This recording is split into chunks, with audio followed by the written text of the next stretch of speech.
You tell yourself it's love the way you listen to him, hold him, soothe his pain. You become his home, his peace, his anchor in the chaos. You patch his wounds, calm his storms, remind him of his worth when he has forgotten it. And yet, slowly, you begin to vanish. You notice that you are always the healer, never the healed. The listener, never the heard. You carry both hearts, yours and his, until your own begins to ache under the weight. You confuse his need for love with the call of destiny, as though his brokenness were proof that you are chosen to save him. But this is not love. This is your shadow disguised as devotion. It is the ancient pattern of the woman who confuses nurture with purpose, who becomes mother to the very men who should have stood beside her as equals. You are not meant to raise your lover into consciousness. You are meant to meet him there. The wounded man seeks the woman who will hold his soul until he can hold it himself. The conscious woman, unless she awakens, becomes his sanctuary and his sacrifice. She gives and gives until her silence grows loud with resentment. And when he finally walks away healed, she is left wondering why she feels empty. Understand this. When you step into the role of healer, you step out of the dance of love. Love cannot exist where hierarchy lives. The moment you become his mother, he becomes your child, not your partner. And no amount of tenderness can bridge that distance. The right man does not need you to heal him. He desires to heal with you. He brings his own tools, his own mirror, his own courage. He does not rest in your light, he meets you in it. So when you feel that urge to save, to fix, to pour yourself into his emptiness, stop. Ask your soul whose wound you are really tending. Perhaps it is not his, but your own. The one that believes love must always cost you peace.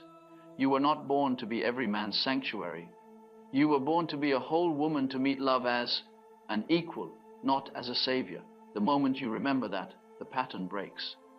You no longer call in men who need healing. You call in men who can stand in the fire beside you, unafraid of your strength, unthreatened by your wholeness. That is when love ceases to be rescue and becomes revelation. There is a mystery woven into the feminine soul, the instinct to nurture, to mend, to pour light into what has gone dim. It is an ancient inheritance, older than her name or her body, a residue of the great mother who once fed the world from her breast and restored life to the wounded earth. Yet in every gift lies its shadow. The same power that gives life can also consume it. The woman who becomes the healer of every man she loves is not weak. She is governed by a force older than herself. She does not choose to mother her lovers. She is compelled by the archetype that lives within her. It whispers, if you care enough, he will return to wholeness. If you give enough, he will finally stay.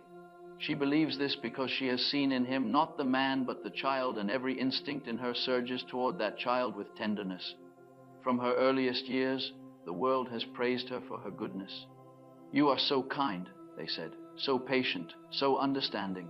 No one warned her that these virtues, when unconscious, can turn into chains. No one told her that endless empathy can hollow a woman from within. She learned to equate love with self-forgetfulness, to confuse devotion with disappearance. When she meets a man who is uncertain, restless, wounded, something ancient stirs in her. She senses his pain before he speaks of it. Her heart contracts, not in fear, but in recognition. She knows this terrain, she has walked it for lifetimes. He becomes her purpose, her offering, her unfinished creation. In him she sees not a partner, but a promise, that if she can mend his brokenness, perhaps her love will finally be enough to stop time from leaving. But, in truth, she does not love the man before her. She loves the boy who peers through his eyes, the one whose soul she feels aching beneath his pride. She falls in love with the child's cry, not the man's presence. She believes her tenderness will awaken his maturity, that her sacrifice will make him whole. Yet in her longing to heal him, she forgets that she was never called to raise what should have stood beside her. The feminine who heals without boundary mistakes being needed for being loved. She measures her worth by how much she can endure. When he falters, she forgives. When he withdraws, she waits. When he collapses, she carries. Her devotion becomes her identity. To rest feels selfish. To need feels shameful. She is not aware that she has become addicted to her own compassion. There is in her a silent vow that love must cost her peace. It was born in childhood, when she learned that approval comes through care, that affection must be earned by tending to others. Perhaps it was a father who praised her gentleness but never met her emotion, or a mother who demanded maturity too soon. Whatever its source, the result is the same. She grows into a woman who offers what was never returned to her. She believes her tenderness heals him, but it merely conceals his wounds.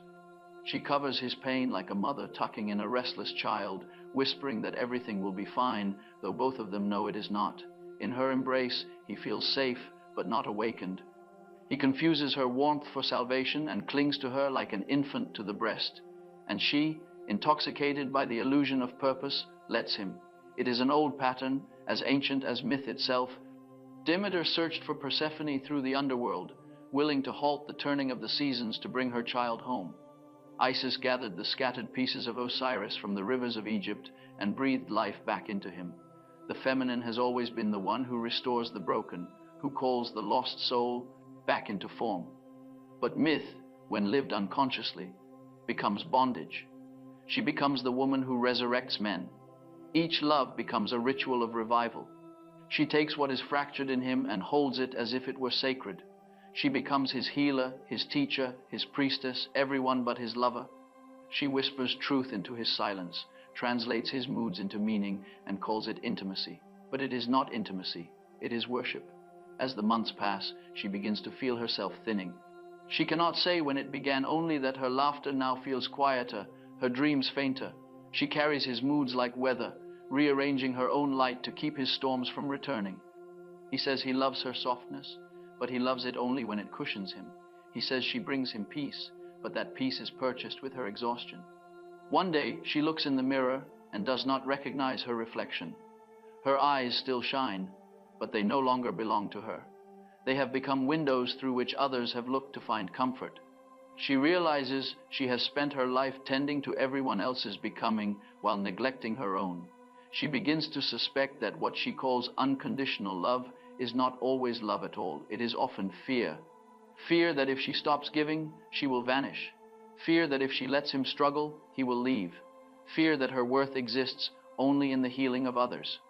It is not compassion that drives her. It is the terror of being unnecessary. And yet, no man truly heals in the arms of the woman who erases herself. Her love may soothe him, but it cannot awaken him. Her tenderness may comfort, but it cannot complete. The soul cannot grow through dependence. It grows through the pain of facing itself. By rescuing him from that encounter, she delays the very transformation she hopes to bring. The truth that begins to dawn is devastating and liberating all at once. Her love has never saved anyone.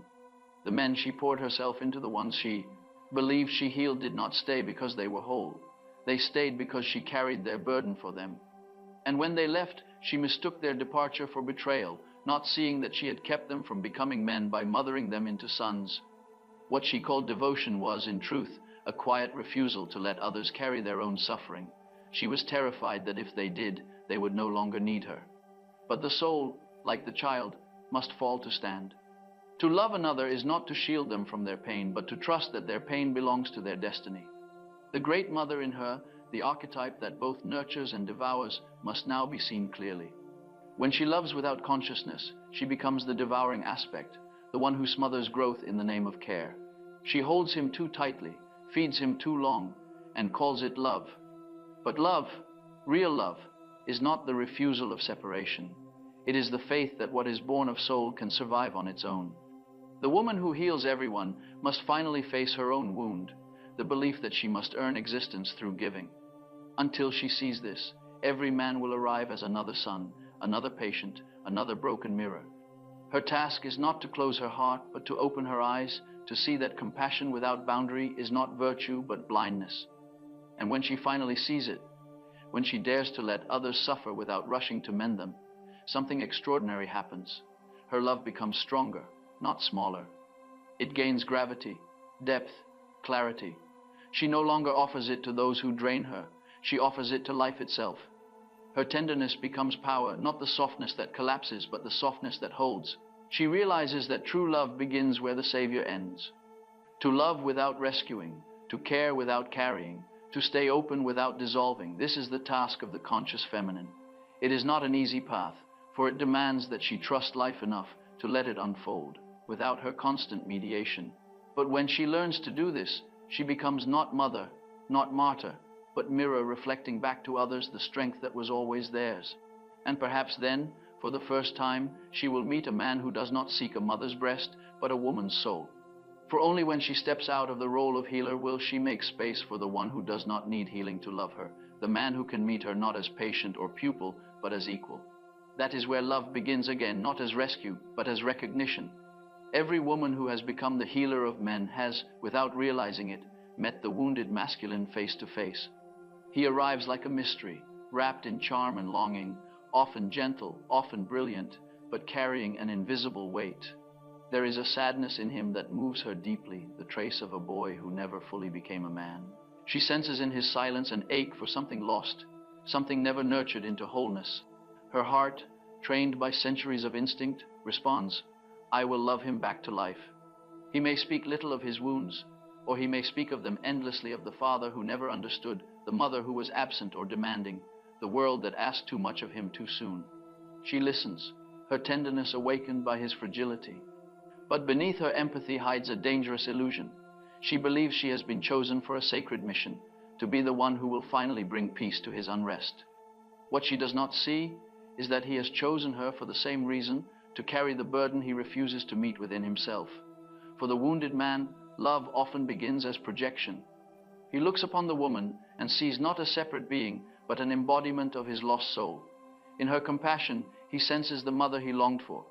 In her beauty, he perceives the goddess who might redeem his emptiness. His anima, his inner feminine, has been neglected, and he casts it outward, mistaking the woman before him for the answer to his incompleteness. He does not mean to use her, but he cannot help it. He has forgotten how to find life within himself. In the beginning, this projection feels like destiny. She feels seen, cherished, revered. He speaks to her as though she were light itself, the one who finally brings order to his chaos. Her heart swells, believing she has found true devotion. Yet this is not devotion, it is dependency. It is the hunger of the unintegrated soul mistaking another person for salvation. At first, it is intoxicating for both. She feels powerful in her capacity to heal. He feels safe in her warmth. Their bond deepens through pain, his pain mostly, and she becomes its custodian. He tells her that no one has ever understood him like she does, and it is true. No one has listened with such patience. No one has absorbed his sorrow so completely. But what he calls love is the comfort of being mothered again. Gradually, the balance shifts. He begins to draw from her energy as from a well. Her laughter steadies him, her strength restores him, her forgiveness absolves him. Each time he falters, she soothes him. Each time he doubts, she believes for him. He rests in her light, and she mistakes his dependence for closeness. She does not yet see that the more she gives, the less he grows. The wounded man who refuses his own shadow remains a child in disguise. He seeks women who will carry the emotional work he cannot bear. He does not know how to hold his feelings, so he looks for a woman who will hold them. He does not know how to nurture his spirit, so he searches for her warmth to replace it. He does not know how to forgive himself, so he bathes in her endless compassion.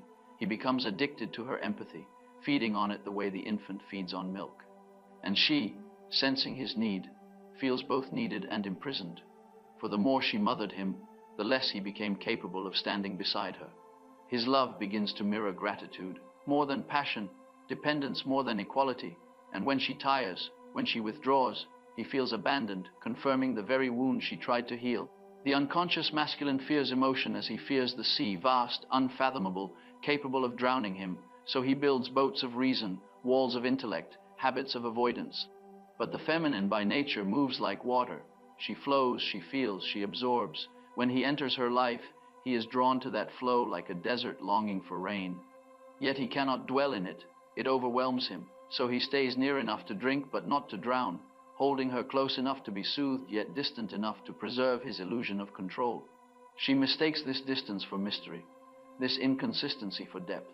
She interprets his fear as sensitivity, his withdrawal as complexity.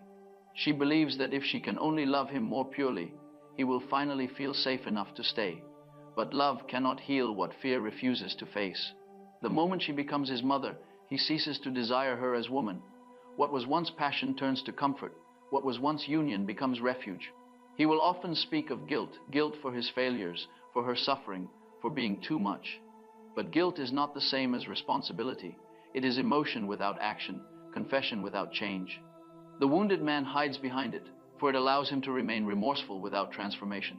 She mistakes his guilt for growth, his apologies for awakening, and continues to pour herself into him.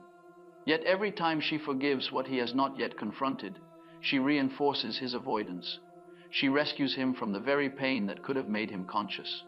She does not see that her tenderness has become his shield against evolution. He no longer needs to face his inner chaos, she faces it for him. This dynamic cannot last. The woman's soul begins to bend under the weight of two lives, hers and his. Her dreams grow distant, her energy scattered. The more she tends to him, the less alive she feels. He praises her strength, her patience, her endless understanding, but she does not want to be worshipped for her endurance. She wants to be met, and he, still unconscious, cannot meet her. Within her psyche, the masculine principle, her inner animus, sleeps. It should be the guardian of her boundaries, the voice that says, enough. But instead, it has been trained to serve others. It uses its clarity not to protect her, but to justify her sacrifice. It tells her that this is love, that to give without end is virtue. She does not yet see that her unclaimed strength sustains his weakness. She is not only healing him, she is reenacting her own inner imbalance. The feminine in her has become overextended, carrying what the masculine should hold. She is the river that has forgotten its banks. And the masculine in him, refusing responsibility, mirrors her disowned capacity to set limits. Together they form a closed circuit, her overgiving, feeding his avoidance justifying her overgiving. In this unconscious partnership, both play their part faithfully. She builds the altar of love and offers her vitality as sacrifice. He kneels before her, not as lover but as child, worshipping the source of his comfort while fearing the independence that love requires. Their union, though tender, is built on inequality. It cannot last because it denies the fundamental truth of love that no one can awaken through another's surrender. When she begins to sense this truth, it comes as grief first, not clarity. She sees that her care has not healed him but kept him small. She realizes that her compassion has become control, that by carrying his pain, she has kept him from facing it. And beneath that realization, she feels another ache, the ache of her own avoidance, for she too has hidden in this dynamic. By tending to his wounds, she has escaped her own loneliness, her own unmet need to be held. Every rescuer hides a wound beneath their tenderness. Her compulsion to heal him is the mirror of his refusal to heal himself. Both are caught in the same refusal of responsibility, he for his pain, she for her peace. He fears growing up, she fears being alone. Together they maintain the illusion of love through mutual unconsciousness. When she finally tires, when her body and soul refuse to continue, the pattern begins to crack. He will call her distant, accuse her of changing. He will remind her of all she once promised, that she would never give up on him, that she would always believe in his better self. But something in her has shifted. She no longer believes that her devotion is a cure.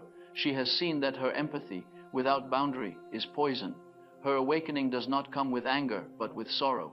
She weeps not for the loss of the man, but for the years spent mothering what was never hers to raise. She sees that her giving was not love, but longing, the longing to be chosen for something sacred. But true sacredness does not demand depletion, it demands presence. The wounded man, if he is wise, will sense this shift. He may rage at first, accusing her of betrayal. But if he is capable of reflection, he will glimpse the truth, that she was never his mother, and he was never her son. That the love they sought from each other must now be sought within. If he can bear that truth, his own healing will begin, the real healing, born not from her arms, but from his confrontation with himself. And she, in releasing him, reclaims herself. She steps out of the myth that love must cost her wholeness. She begins to remember that compassion and self-betrayal are not the same. The man who once fed on her light fades into the distance, not as an enemy, but as a symbol of her own forgotten strength. This is how the cycle ends, not through revenge or withdrawal, but through awareness. His fear of responsibility and her fear of abandonment can no longer feed one another when both are seen. The spell breaks when she stops carrying him, and he feels for the first time the weight of his own soul. It is then, in that heavy silence, that something new becomes possible for both. There is always a moment when the woman who has lived as healer and savior begins to feel her own emptiness. It arrives quietly, like a shadow creeping across a sunlit room. It does not shout, but it speaks with the weight of exhaustion, a tiredness not of the body, but of the soul. She notices it first in small ways. Her laughter feels distant, her compassion rehearsed, her tenderness automatic.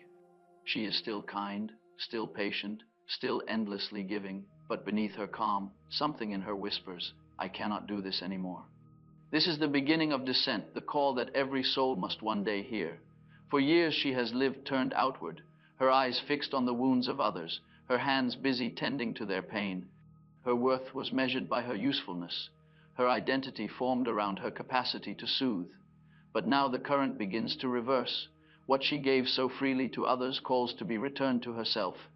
The river that once flowed outward turns back toward its source. At first, she resists. She tries to rekindle what has gone dim by giving more, by caring harder, by finding another to save. But each attempt only deepens her fatigue. The pattern that once gave her meaning now begins to suffocate her. The very love that made her feel alive now feels like slow disappearance. It dawns on her that she has mistaken self-erasure for devotion. The pain that follows this realization is immense, not because it is new, but because it exposes how long she has lived asleep within it. When the truth finally breaks through, it feels like death. For the healer within her must die before the woman can be born. This moment is called the nigredo, the blackening, the alchemical stage when the old identity dissolves. It is a time of confusion, grief, and darkness. She no longer knows who she is without her role. The faces she once comforted no longer recognize her. Those who depended on her turn away, calling her selfish, cold, changed. She wants to explain, to reassure, but the words no longer come. The silence of the underworld has claimed her. She descends not into madness, but into truth. Down here, there is no one left to heal, no one to tend, no one to need her. She is stripped of the masks that once made her valuable. She confronts the raw reality of her own emptiness. For the first time, she must feel the hunger she has been feeding in others. It is terrifying to discover that beneath her infinite giving lived a deep and unacknowledged longing to be seen, to be held, to be allowed to rest. In the darkness, the shadow appears, that part of her psyche she has refused to acknowledge. The shadow shows her the other side of her virtue. Her patience was avoidance, her kindness was control. Her generosity was fear. She begins to see that there was a hidden pleasure in being indispensable, a subtle pride in being the one who could always endure. The shadow tells her what she least wants to hear. You have confused love with power. It is a bitter truth that even compassion can become an instrument of control when it is used to secure belonging. By making herself irreplaceable, she ensured that she would never be abandoned. Every wound she tended became a tether. Every man she healed became proof of her worth. Now, in the blackness, she must face the emptiness behind all her caretaking, the hunger to be chosen without having to earn it. This confrontation is her initiation. It is not punishment, it is purification. The false gods of goodness and usefulness are burned away in the fire of truth. She realizes that her healing of others was never selfless, it was a bargain with fate. She gave love as currency, believing it would buy her security. Now that the illusion has shattered, she stands bare before the reality of her own heart. She was never meant to earn love. She was meant to embody it. In this stage, many women despair. The descent feels endless, the solitude unbearable. But what is dying in her is not love, it is the compulsion to perform it. Beneath that compulsion, something real begins to breathe. She starts to hear a voice she has long ignored, small at first, then unmistakable. It does not tell her to fix or to give. It tells her to stay, to feel, to rest, to listen. She begins to dream differently. The symbols of her psyche start to change. The dreams that once showed her tending to others now show her tending to herself. She sees a child wandering in a forest, small, frightened, calling out for help. At first, she mistakes it for the memory of her lovers, her sons, her brothers. But when she draws near, she sees that the child bears her face. The little girl who learned that love must be earned waits for her in the dark. This is the turning point of the descent. To meet that inner child is to meet the origin of her pattern. She kneels before the girl and sees the innocence in her eyes, the ancient wisdom in her fear. The girl does not need advice. She needs what every child needs, presence. The woman gathers her into her arms, and in that gesture, something long divided within her begins to unite. She has found the wound beneath all her healing, and for the first time, she does not try to mend it. She simply loves it. From this moment forward, her healing changes form. It is no longer a reaching outward, but a returning inward. She learns that true love does not demand that she abandon herself. It requires that she remain. She begins to see that the masculine principle she sought in others, protection, boundary, purpose, must now be claimed within. Her inner masculine, long dormant or misused, awakens. It no longer serves to justify her giving or to protect others at her expense. It becomes the guardian of her soul. It learns to say no, not as rejection, but as reverence for her energy. It builds walls not to isolate, but to define. It gives her structure, rhythm, and discipline. The feminine in her, freed from overextension, softens into its true form, fluid, intuitive, luminous. Now she knows that love without boundaries is not love. It is fusion. It destroys both giver and receiver. Her compassion, once boundless, becomes wise. She can hold another's suffering without absorbing it. She can care without carrying.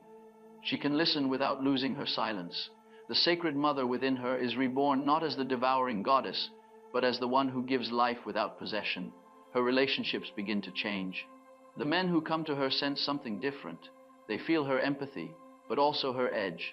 Her eyes no longer promise rescue. Her silence no longer invites confession from those unwilling to grow. The wounded men who once clung to her light now find no mirror for their dependency. They call her distant, perhaps cold, not understanding that what they call distance is dignity. For the first time, she does not apologize for her strength. She does not soften her truth to soothe another's ego. Her heart remains open, but it is no longer unguarded. The gates of her love swing only for those who can stand at them as equals. This is not arrogance, it is alignment.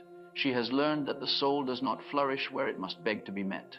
Slowly, her energy returns. The vitality she once poured into others begins to circulate within her. Her creativity awakens. She paints, writes, dances, prays. Her solitude, once feared, becomes fertile. She begins to feel the presence of something vast moving through her, the self, the inner wholeness, the center of the psyche. The self is neither masculine nor feminine, but the union of both. It whispers to her through dreams, through intuition, through sudden understanding. You were never broken, you were merely divided. From this union arises a new kind of love, one that flows outward, not from need, but from fullness. When she gives now, it is not to earn belonging, but to express abundance. When she loves, it is not to heal, but to see. She no longer confuses care with control, or empathy with absorption. She knows that love that demands her diminishment is not love but hunger. Her compassion remains vast, but it no longer consumes her. She can sit beside another's pain and recognize it as sacred without mistaking it for her task. She can watch someone she loves fall apart and trust their soul to find its own path. Her love no longer robs others of their journey. It honors their right to walk it. This is the wisdom of the healed feminine, to know that every soul must bear its own cross into transformation. In this space, the world begins to mirror her wholeness. The kind of men she once attracted, those who sought refuge instead of partnership, begin to fade from her life. The men who approach her now carry their own tools. They do not look to her for salvation. They seek her for recognition. They do not fear her strength. They revere it. They do not idealize her softness. They meet it with their own. When she meets such a man, there is no rush, no urgency, no savior's thrill. There is calm. The air between them feels clear, the silence rich. They speak not of wounds, but of purpose, of art, of meaning. He does not ask her to fix him, and she does not offer. They meet not in need, but in curiosity. Each has faced their darkness. Now they bring their light to share. This is the woman who has completed her descent. She has moved through the nigredo and emerged into the albedo, the whitening, the stage of purification. She is not naive. She has seen the shadow of her own goodness and survived it. She has lost the need to be angelic. She can love fiercely, speak truthfully, and walk away gracefully. Her strength is quiet, her tenderness deliberate. She is no longer the healer of men, but the presence that awakens healing in those ready to receive it. Her love has become mirror, not medicine. Those who stand before her see themselves not the reflection she once offered, but their own depth reflected back to them. And yet, She remains human. She still aches, still falters, still forgets. But now she knows that imperfection does not undo her wholeness. Her divinity is not in her purity, but in her integration. She carries both the mother and the lover, the giver and the guardian, the light and the dark, and she calls none of them shameful. When she looks back upon the woman she once was, the healer, the savior, the mother of broken men, she does not despise her. She bows, for that woman, naive and weary, was the one who began this journey. She blesses her for caring so deeply, even when it cost her everything. And in that blessing, she forgives herself for all the ways she confused love with labor. Now, she understands what healing truly means. It is not to remove pain, but to transform one's relationship to it. It is not to mend others, but to become so whole that one's presence alone reminds them of their own capacity for wholeness. She no longer wishes to save the world. She wishes to love it wisely. Her descent has taught her the law of the soul, that one cannot lead another where one has not gone oneself. She can guide others now, not through advice, but through example, through her calm, her clarity, her freedom.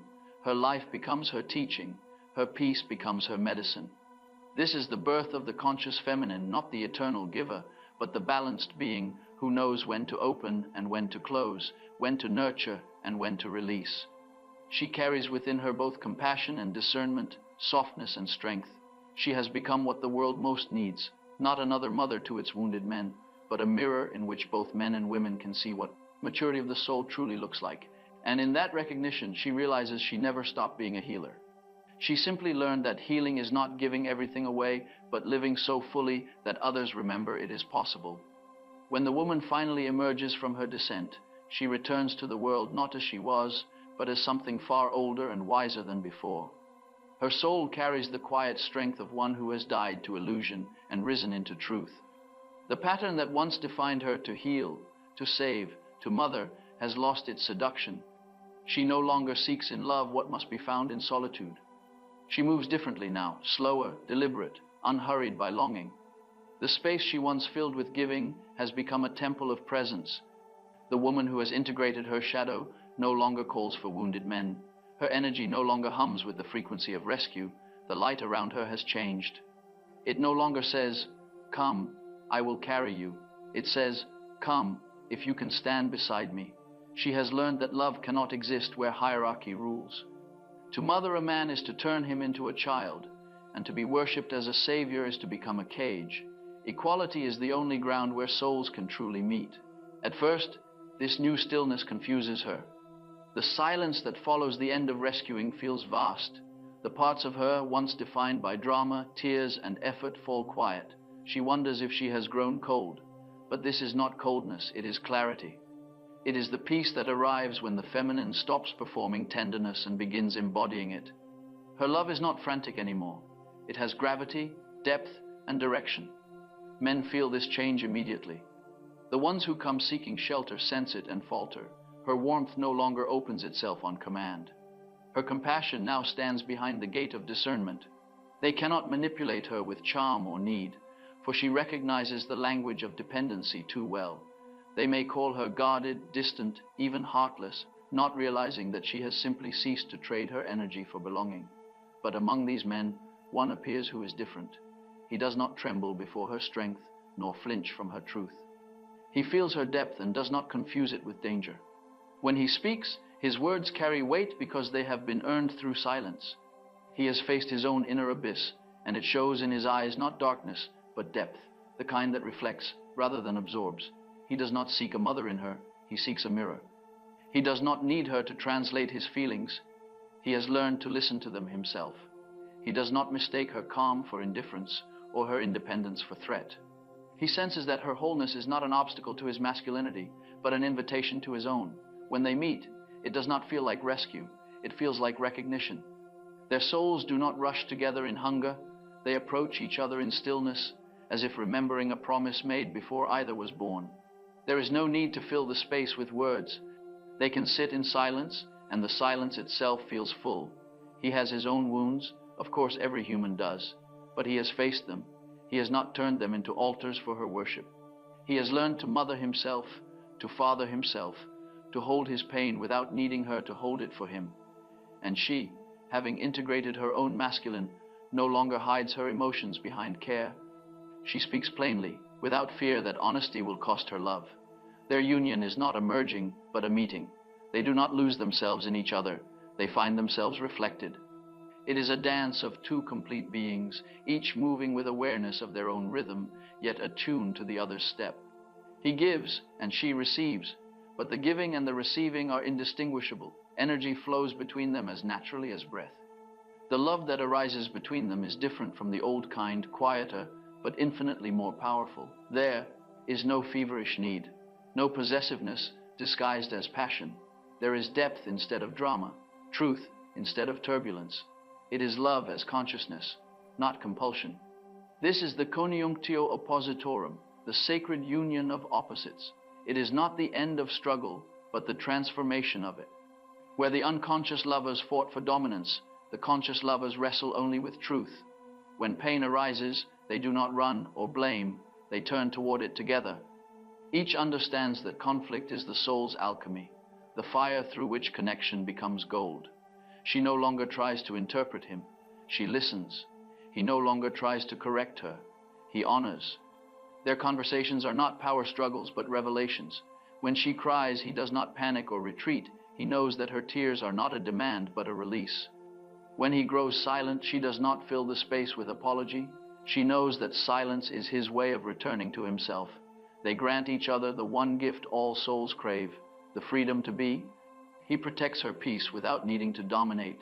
She cherishes his vulnerability without needing to rescue. The energy that once swung between control and submission now settles into balance. They no longer drain one another. They circulate energy. Each encounter renews rather than depletes. In their intimacy, the sacred re-enters the world. When they touch, it is not simply desire that moves through them, but remembrance, the memory of the ancient dance between spirit and matter, the eternal play of creation through duality. They do not conquer one another. They surrender to something larger that flows through them both. He becomes the container, she the current. He steadies her waters, and she softens his fire.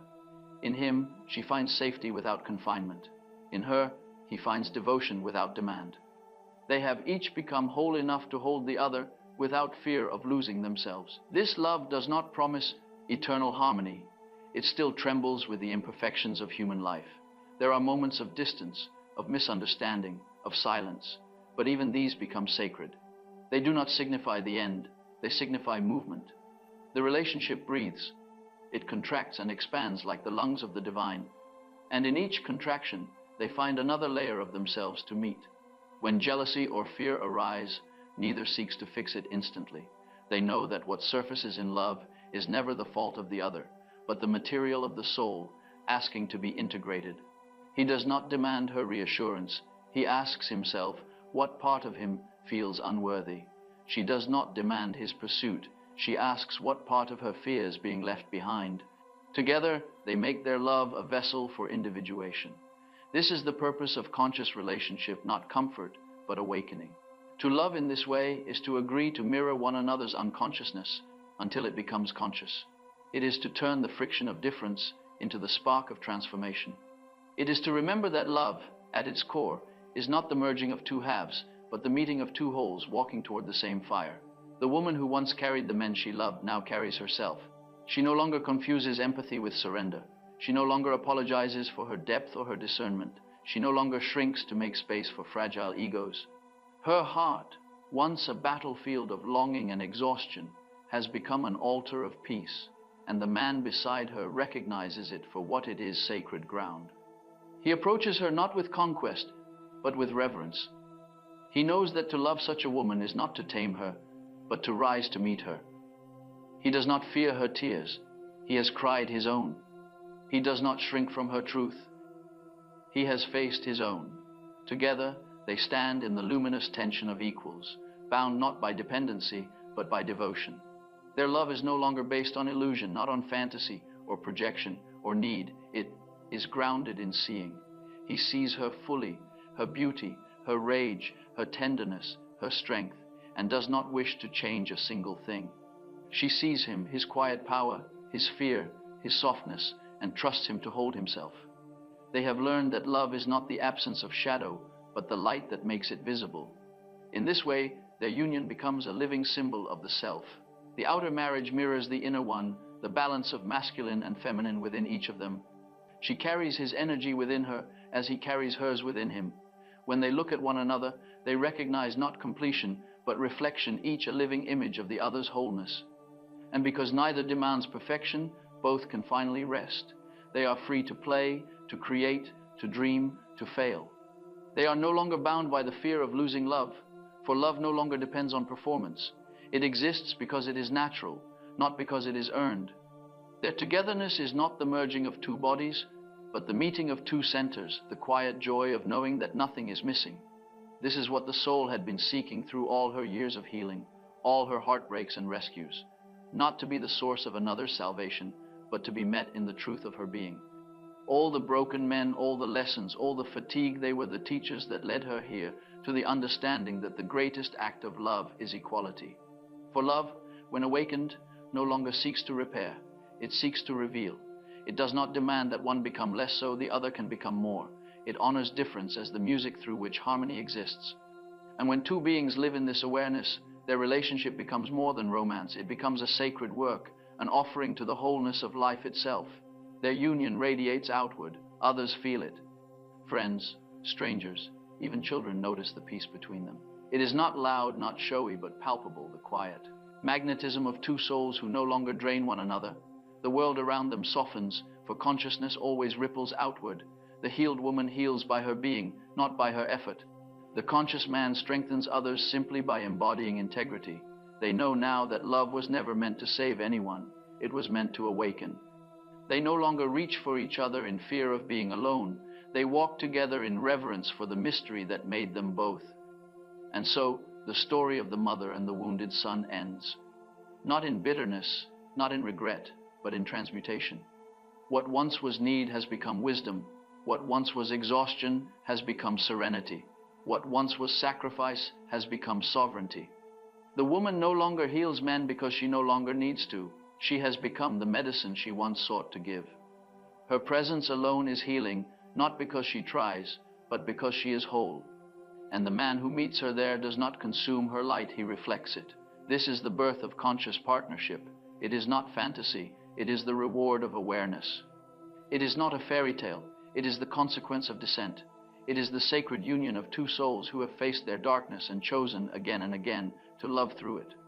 And when they lie together at night, no words are needed.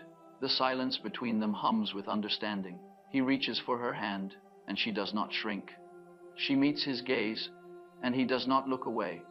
They smile not because the journey has been easy, but because it has been real. They know now, what few ever discover, that love does not complete the soul, it reveals it.